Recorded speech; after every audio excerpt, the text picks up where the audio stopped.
بسم اللہ الرحمن الرحیم۔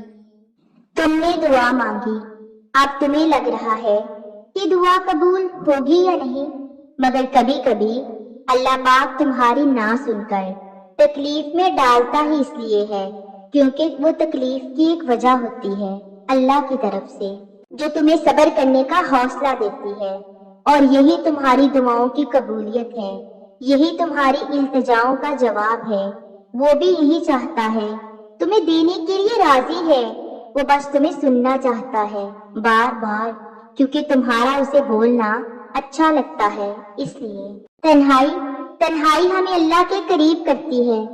لوگوں کے چھوڑ جانے سے گھبرایا نہ کرو، جب ساتھ کوئی نہ ہو تو دل خود ہی اللہ کی طرف رجوع کرنے لگتا ہے، ہم خود ہی اپنی باتیں اللہ سے شیئر کرنے لگتے ہیں۔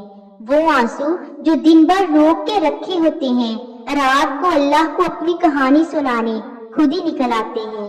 اس لیے خود کو تنہا محسوس مت کرو، اللہ ہے نا، یہی تنہائی کا سکون ہے۔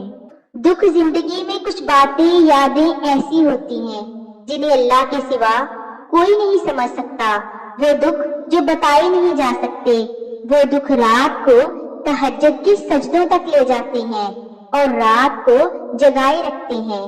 وہ جو اللہ کو دل کا حال کہتے ہیں، وہ باتیں جو ہم اللہ کو بتانے کے لیے ہر وقت تیار رہتے ہیں، وہ دکھ اصل میں دکھ نہیں ہوتے، اللہ کی طرف سے اشارہ ہوتا ہے۔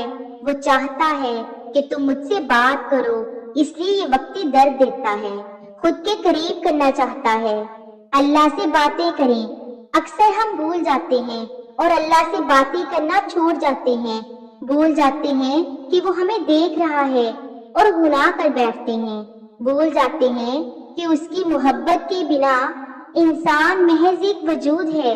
ہم بھول جاتے ہیں مگر وہ ہمیں نہیں بھولتا، کبھی بھی نہیں، کسی بھی حالت میں نہیں۔ اس کو تمہارے گناہوں سے بھی فرق نہیں پڑتا، اگر تم ایک دفعہ اس کی جانب لوٹ جاؤ، آسمان کی اونچائی جتنے گناہ کیوں نہ ہو وہ معاف کر دیتا ہے۔ اور یقین رکھنا کہ ہر دعا کو قبولیت ملے گی، اور جس انداز سے ملے گی وہ آپ کو لاجواب کر دے گی۔ تمہاری کہانی اس لیے یہاں رک گئی ہے کیونکہ اللہ پاک چاہتا ہے کہ تم اس کا اگلا حصہ خود لکھو۔ جسے تم تاخیر سمجھ رہے ہو نا، وہ دراصل دعا کا موقع ہے، نصیب بدل دو۔ لوگ کہتے ہیں ہوتا وہی ہے جو نصیب میں لکھا ہوتا ہے، میرا اللہ قرآن میں فرماتا ہے، تم مجھے پکار کر تو دیکھو، میں نصیب بدلنے پر قادر ہوں۔